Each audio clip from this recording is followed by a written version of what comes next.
"You better get out of that wheelchair fast or you're gonna die," came the urgent warning from behind me. Desperately trying to stop the accelerating wheelchair, I could hear Tyler's cheerful voice. Frantically, I pulled the brake of the wheelchair with my hands. Tyler, a man careless with money, and I were supposed to have pledged our love that day.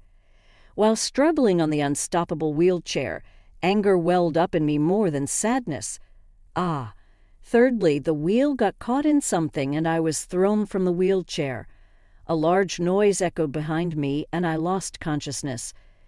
The next day, when I woke up, I was in a hospital room. Looking to the side, Tyler was crying on the next bed. After a while, noticing that I was looking, Tyler started talking with a flattering smile. "Amy, you're okay. I'm glad." Tyler, emotional and teary-eyed, continued, "I got hit by a car there, and my leg. The emotions overwhelmed him as Tyler pulled off the blanket, revealing his body with only one leg attached. "Hey, you're gonna help me, right? We're married, aren't we?" "I refuse." Not expecting a refusal, Tyler was dumbfounded. "Who's gonna help, huh?" I decided to vent all my thoughts. "My name is Amy Moore. I'm a 45-year-old illustrator. I enjoyed being active when I was young and even participated in national swimming competitions during my student days. As a working adult, I embraced various sports until about 2 years ago when I got a certain disease. Now I can no longer put strength into my left leg and I'm living in a wheelchair. My husband, Tyler, is a year older and we met at a group date.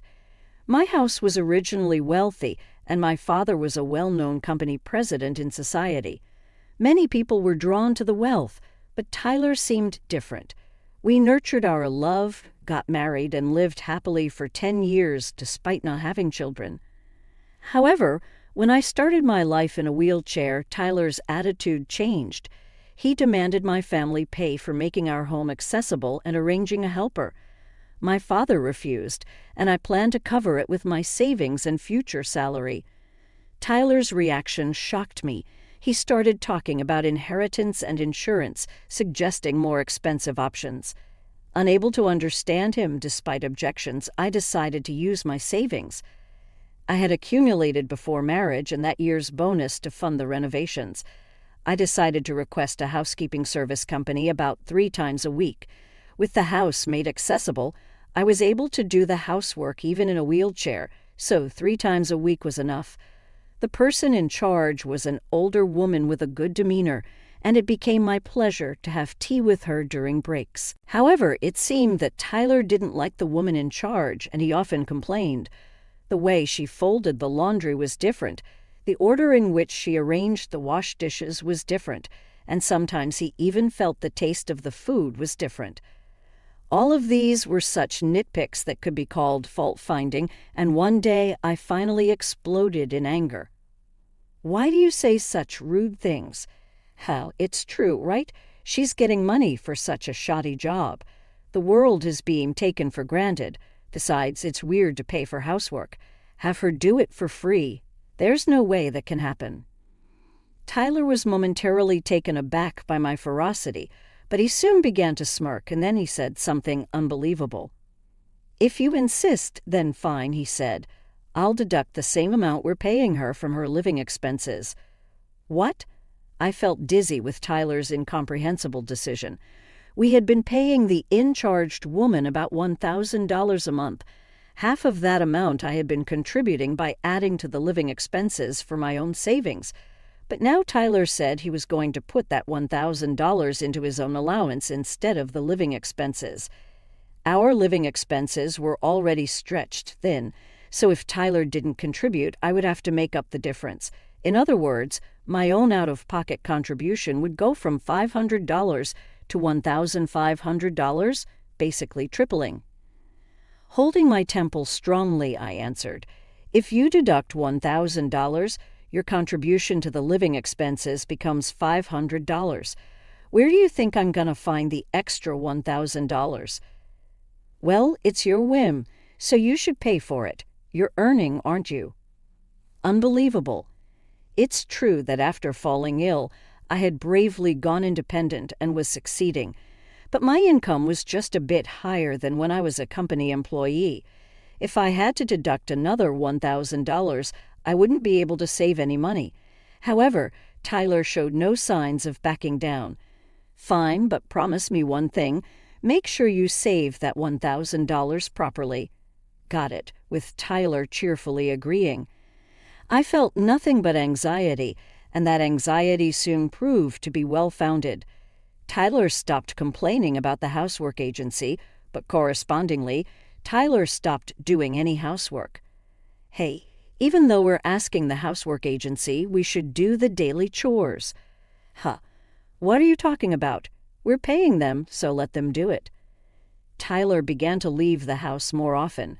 There was no conversation, and on the rare occasions when we met, he made a disgusted face. The word divorce started floating in my mind. Hey, wanna go see the cherry blossoms in the botanical garden? Cherry blossoms.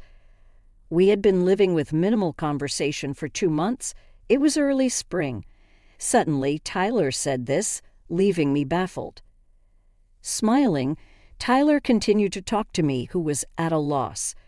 Recently, we've just been passing by each other, right? I thought I'd like to have a little talk while looking at the beautiful flowers.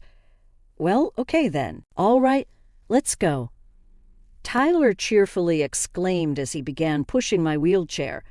The trivial conversation after so long eased my weary heart a bit. Maybe the recent discord was because we hadn't been talking enough. It was when I began to think that way. You know I'm out of money. I really need your insurance money soon. What? Along with Tyler's unheard voice, my wheelchair was pushed vigorously, and it began to descend the slope on its own. Unable to understand the situation, I panicked. Still, I desperately reached for the brake. You better get out of that wheelchair fast, or you're gonna die. From behind me, as I tried desperately to stop the accelerating wheelchair, Tyler's merry voice echoed. Desperately, I pulled the wheelchair brake with my hand. He was a man careless with money, but we were supposed to have vowed love that day. As I struggled atop the uncontrollable wheelchair, anger bubbled within me more than sadness. Ah, the tire caught on something, and I was thrown from the wheelchair. A loud noise followed behind, and I lost consciousness then and there. The next day, when I woke up, I was in a hospital room. Looking sideways, Tyler was crying on the next bed. After a while, noticing that I was watching, Tyler spoke with a fawning smile. Emmy, you're safe. I'm glad. I was hit by a car there, and my leg. Becoming increasingly emotional, Tyler tore off his blanket. From there appeared Tyler's body with only one leg attached. You'll help me, right? We're husband and wife, right? I refuse. Huh. It seems he never imagined I would refuse. Tyler was left speechless. Who would even think about helping him? I decided to let out all the feelings I had been holding in. Why should I take care of someone who pushed me down a hill just to get insurance money? It was a moment of madness. I'm regretting it. If saying sorry could fix everything, we wouldn't need the police. My words turned Tyler's face pale blue. I continued to talk without letting him interrupt. Besides, weren't you supposed to be saving $1,000 a month for me? What happened to that? I am doing that. Oh, really? Then you can pay for this hospital stay with that money. Well, about that. Tyler was stammering in a panic, and for a good reason. His bank account was practically empty. Why do I know this, you ask? Because I have the bank book. Tyler, always finding things troublesome, only checked his account online. Therefore, I usually managed and kept all the bank books. Back when our relationship was good. I never felt the need to check how much money he had, but since he hadn't been depositing the $1,000, I started keeping the accounts. I found out that instead of saving money, he was sending it somewhere else. The recipient was a woman. I hired a detective and found out that Tyler had not only cheated on me, but even had a child. The money was going to his affair partner as child support for his kid, 4 years old. Cute age, huh? Have you been visiting her? How long have you known? A month now. As I said this, Tyler's mouth hung open in shock. I dropped another bomb on him. Really? I was shocked because you're paying child support for someone else's child. Tyler had a confused look on his face, understandably so, as Tyler believed the child his affair partner had given birth to was his own. I couldn't hold back my laughter. Then you see, you can't even have children. I continued talking while laughing at his most foolish face and voice ever since we met. You really thought I was the reason we couldn't have kids. Well, I was considerate and didn't tell you, but your father knows. It's a lie. Blood completely drained from Tyler's face. Actually, we had been undergoing infertility treatment for about 3 years since our marriage. At that time, Tyler reluctantly took the test. As a result, it was revealed that the cause was with Tyler. However, after consulting with my father-in-law, I decided to keep it a secret from Tyler. My father-in-law had the view that Tyler, who is mentally fragile, would not know what to do if confronted with that fact. Hearing my father-in-law's view, I was troubled, but in the end, I continued the infertility treatment without telling Tyler the results and stopped it at Tyler's request. After telling him all this, Tyler suddenly called someone on his smartphone. Hey, you had an affair, didn't you? The kid ain't mine, is it? Watching Tyler yell like that at the first word, I understood who he was calling. Tyler seemed to be getting arguments from the other end, and occasionally his voice would leak out sharply. Among them, I burst out laughing at the words, "You had an affair too, didn't you?" Tyler is saying, "This isn't the time for such talk." But to me, both the woman who deceived Tyler to pay child support for another man's child and Tyler, who spent all the money on child support and affairs and then pushed his wife off a hill for insurance money, seemed equally terrible. It seems the call was unilaterally cut off and he couldn't get through no matter how many times he tried calling back. Tyler was utterly angry at the attitude of his affair partner, seemingly forgetting I was beside him. That bastard, was she only after the money? Sorry to interrupt while you're heated up, but we're not done talking. Amy. It seems Tyler finally remembered I was there, looking at me and sweating. I brought the conversation back with a smile. Do you remember signing the papers when we decided to save that $1,000 you spent? I sighed at Tyler's attitude. He probably planned to go back on it later anyway. I picked up my smartphone from the table and showed him a photo. See, it's written here, right? In the event of misuse, divorce, and the entire amount spent up to the discovered month will be paid to the wife, Emmy. It's a scam. That was not there. Oh, but it's properly checked, and there's a signature too, right? It's even notarized, isn't it? Tyler looked frustrated, and then he immediately appealed to me with desperate eyes. Come on, Emmy. I was just possessed. Please don't say divorce, okay? Besides, I can't pay such a large amount. Divorce is settled. I can't do it anymore. But don't worry, you can pay the spent amount in installments. Seeing me like that, Tyler had a face like he's the victim. I sighed and called out to the figure hiding at the entrance of the hospital room. Please come in, Dad. Seeing his father-in-law enter the room, Tyler shouted. My father-in-law, face red as if his veins might burst, is glaring at Tyler. This is the end of our relationship. What are you talking about? My father-in-law glared at Tyler and came over to me to apologize. I'm truly sorry. I won't ask for forgiveness, and it's fine if you don't. Please file a complaint. I'm really glad Emmy is safe. Thank you. He must be crying. Large drops of water are falling onto my bed. I glared at Tyler, the reason for making my beloved father-in-law do this. What? Don't you feel anything seeing this? It's your fault. Always spending money, and yet earning more than me. and your rich family is stingy. I don't know why I married you. So you were after the money too. Feeling like all the beautiful memories have been tainted, my voice is the lowest it's ever been in my life. Tyler is surprised. Looking at me while surprised at myself for deeply loathing Tyler, I put on a smile. Well, marrying for money and in the end having to pay repayment, huh? Shut up. I'm not paying. Too bad. Payment is a done deal.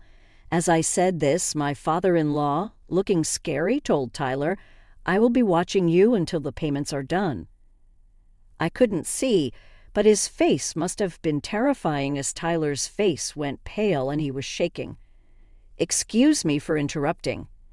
In this worst atmosphere, a middle-aged doctor in a white coat entered. Coming straight to me, the doctor handed over a document. Is there a reason you are not receiving treatment for your leg? What? Tilting my head in confusion, I looked at Tyler, who was staring at the doctor with a pale face. The doctor continued speaking with a puzzled look. If you have surgery on your leg, you'll be able to move again. Didn't you hear that when you were diagnosed before? I didn't hear. I looked at Tyler, who was trying not to meet my eyes. Seeing that, I had a bad premonition. Tyler, you lied to me, saying that the illness would never be cured and that I would never walk again. Ah, at Tyler's non-committal reply, my father-in-law again yells at him. I turned to the doctor and asked, I didn't hear the diagnosis directly at the time.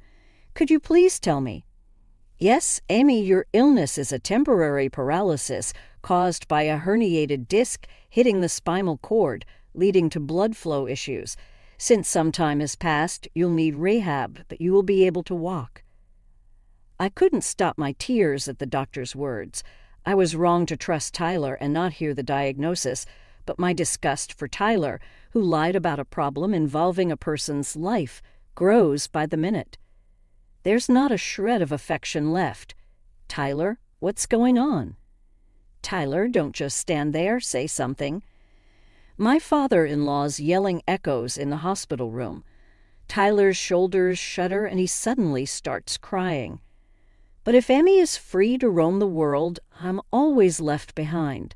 If she's in a wheelchair, she will always stay home, and she won't try to have more fun than me, right? So what? Your selfish jealousy has forced me to live in a wheelchair for 2 years, knowing I could have surgery to eliminate the pain and paralysis, and you kept silent. That's the worst. At my words, Tyler hangs his head in exhaustion. I look at him with cold eyes. Both the doctor and my father-in-law seem angry at Tyler for selfishly denying me my chance for treatment. So, Amy, may I explain the surgery to you tomorrow? Yes, please do. I instantly brighten up. The doctor smiles back at me warmly. Just that gives me hope for a bright future ahead.